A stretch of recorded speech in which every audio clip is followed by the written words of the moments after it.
I want to share with you an insight into what it means to be a game composer, which I haven't really heard anyone else talk about yet, which I find very interesting. Spring has come to Sweden, and we have a cherry blossom tree outside, which is so beautiful. So I'm in a really good mood. We have just wrapped up a vertical slice for the game project. So I feel really relieved, and I'm enjoying my coffee here. So I wanted to share with you a little bit about what the latest insights I've gotten from working with the game and music for a song, The Desert Blade, that we're doing. One thing I've realized with making adaptive music where you have vertical layers is that there's basically like two ways of looking at vertical layers, I think. So one of the ways is that you have vertical layers stacked on top of each other, which gets added as you progress into whatever state that you are handling the layers with. So what I mean is that you have like the least intensity layer first, and then you add a new layer on top of that, and then you add a new one on top of that, and then if you want to decrease, you remove the top one and then remove the next one, and then like, you see what I mean. So but there's also another way of looking at that, is that you can have sort of like a replace layer. So what I mean is you replace a previous layer with a new one. So you have this layer playing, instead of like adding a new rhythm on top of that, you replace that. You remove the other one and you play a new one that is somehow related to the first one. Which I find like that's a small detail that I've discovered, that, you know, there's two ways of looking at vertical layers, which I find interesting.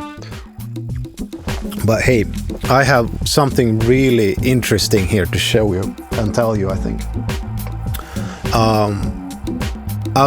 I've realized something really important, or like a fundamental flaw when it comes to working as a game composer nowadays, which I find it's really weird that we haven't really had anyone talk about this yet. So I thought I'd at least say it and see if other people feel the same. Well, imagine like this: you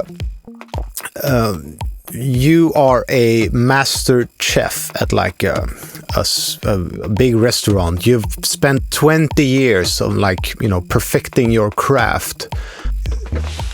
You're trying to reach people, you know, you're trying to affect people in a way that only you can do, and in a way that suits your vision.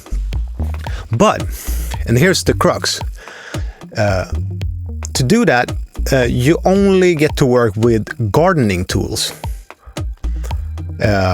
So instead of like kitchenware, you only work with gardening tools, like, you know, a shovel and, you know, whatever gardening tools there are, those kind of things that you know, cut the ground with, and the scissors, like all of, you know, perfect tools for a gardener. And for someone who is a gardener, those kind of tools would be like, they are the top of the line, they can make the most beautiful garden with it. But you, all your years growing up learning to become a master chef, you only get to use those kind of tools, right? Well, that's kind of how it is of being a game composer right now. Like we have, I'm speaking from my own experience, we have been growing up in a world where all of the music software, with all of the tools, the DAWs and all of these things, they are designed for gardeners. You know, they're designed for movie composers, for music producers. They're not designed for game composers. They're not designed for us. But we're still, you know, working with them. We're still doing amazing things with it. But it's just different kind of tools for the job that we're doing. So why shouldn't we use, like, you know, the best kind of tools for our profession? And that's, you know, sad to see, really. Like, I've been talking with some friends about this, and they feel the same frustration. It's like, yeah, well, we make it work, you know. We have our ways to get to the end point anyways. And like, you know, like I said, the results are amazing. They are amazing, but at the same time, there's a lot of headaches that goes into, like, you know, shoehorning in our type of way of looking at music for games into the way that they think, you know, these the DAWs that they think that we should work with music.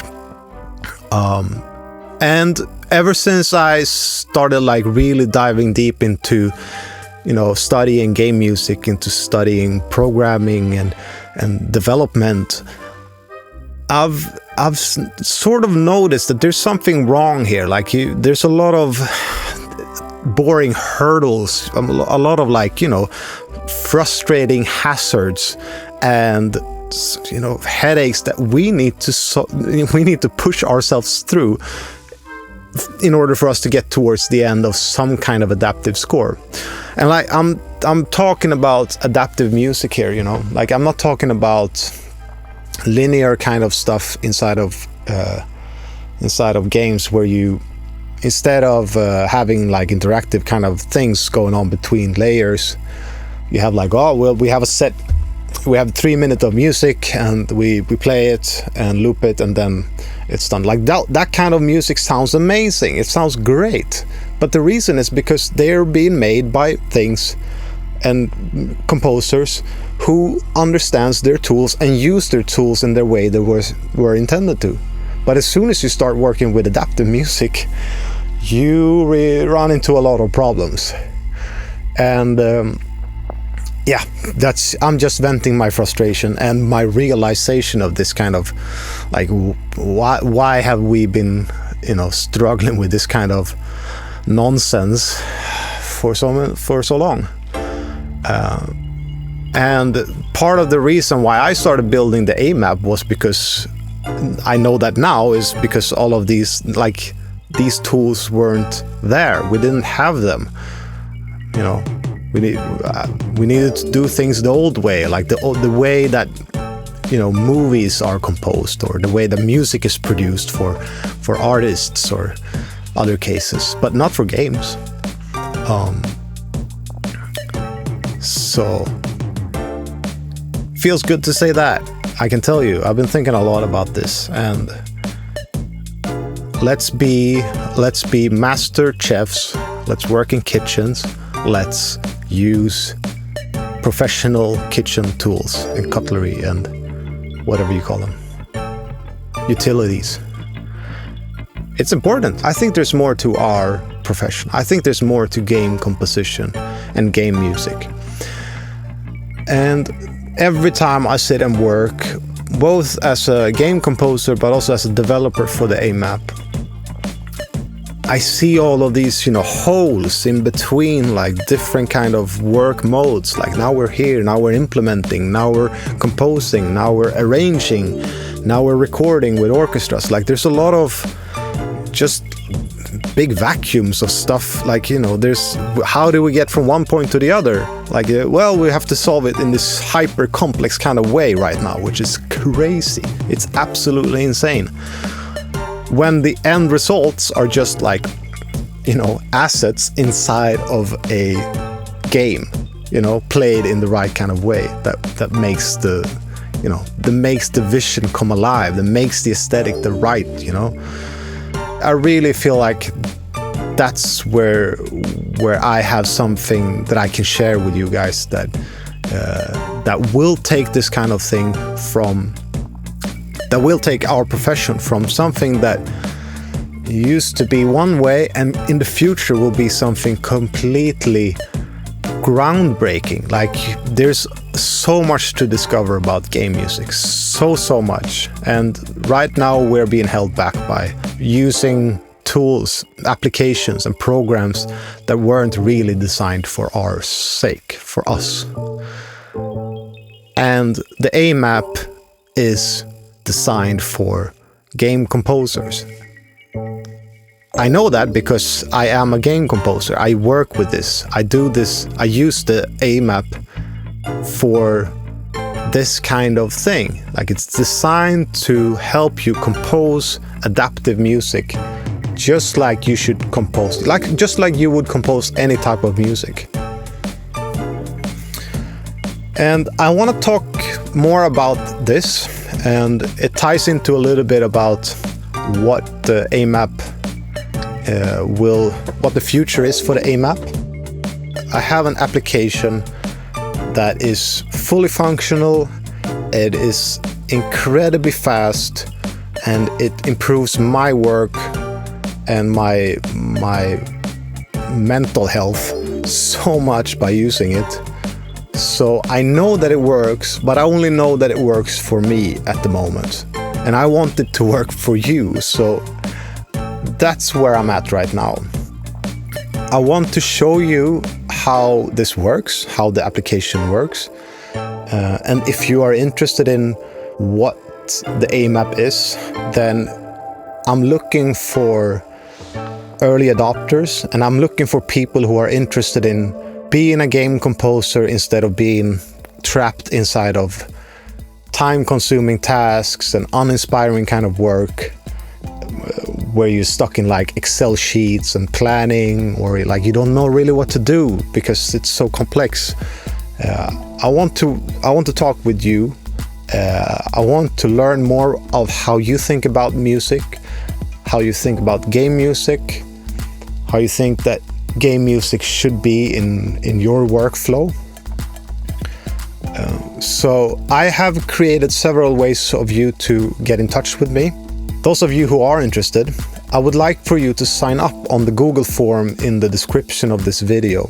The form only takes about 1 minute to answer if you only answer like the required fields. I also have a Patreon page, so if you want to be a supporter of what I'm doing, then just go over there and be a free member.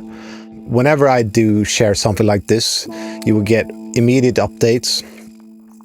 You will also be able to find the drawings that I use in this video, like more detailed explanation of why what I'm seeing as our problems here. I'm sharing my ideas in more detail in that on that page. So follow the Patreon page as well in the description here. And finally, I actually started to, put together a little website of the AMAPP. So if you're interested in looking at a landing page of the AMAPP, then I'll leave a website URL in the description of this video as well. Like I said, it's just concept thingy right now. Yeah. But I want to hear your thoughts on it. So if you have any, if you think that this doesn't really feel like it, it looks cringy, let me know. I'm doing this for the first time. So, I'm learning as I go. I'm looking for people who wants to help me learn, So that's why I reach out to you. And that's why I post this video and, give these updates. I want to learn, and I'm looking for help to learn about these kind of things. For those of you who I've already talked to about this, and who you have shared your ideas, you have shared your thoughts on this, I'm so grateful. Like, you have no idea how much this helps. I have a notion of where I'm going, but there are huge like gray zones everywhere. There are huge,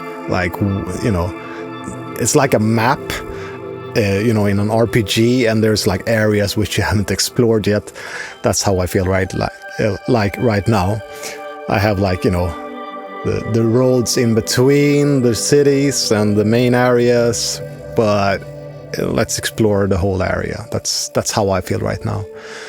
So you know, you who are game composers, I wanna see your parts of the map. I wanna discover everything, right? I wanna see everything. I wanna explore the whole world, right? So that's where I'm at right now. I'm really looking forward to hearing more from you. I have some meetings planned out with some of you already. Like I said, the meetings I've already had has had a huge impact on where I see this thing already, where I see our community as a game composer community already. Well, I'm looking forward to see what's up in the future. And you know, no matter what happens, I know there will be a lot of learnings. And I promise you, I'll share as much of that as possible. Yeah. Okay. I'll see you around.